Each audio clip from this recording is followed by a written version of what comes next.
జై వీరబ్రహ్మ జై గోవిందమాంబ జై. నేను మీ కృష్ణమాచార్య శ్రీ బ్రహ్మపదం. 2025 సంవత్సరం నవంబర్ మాసం ధనుస్సు రాశి వారి యొక్క రాశిఫలం. శివాయ బ్రహ్మణే నమ, వీరబ్రహ్మేంద్ర స్వామిని నమోంటమ.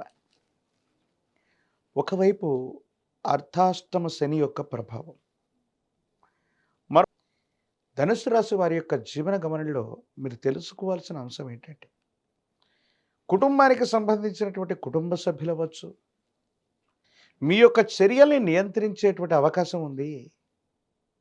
మీ యొక్క అభివృద్ధి కోసం అవ్వచ్చు, మీరు చేసే ప్రతి ప్రయత్నంలో కూడా వారు ప్రతిబంధకంగా తయారయ్యే అవకాశం ఉంది. తస్మాత్ జాగ్రత్తగా ఉండటం చెప్పదగినటువంటి సూచన. ఏది ఏమైనప్పటికీ కూడా ధనుస్సు రాశి జాతకుల యొక్క జీవన గమనంలో మీరు ఎంతో గొప్పగా ప్రయత్నం చేస్తూ ఉన్నప్పటికీ కూడా ఫలితాలు రావటం ఆలస్యం అవటం,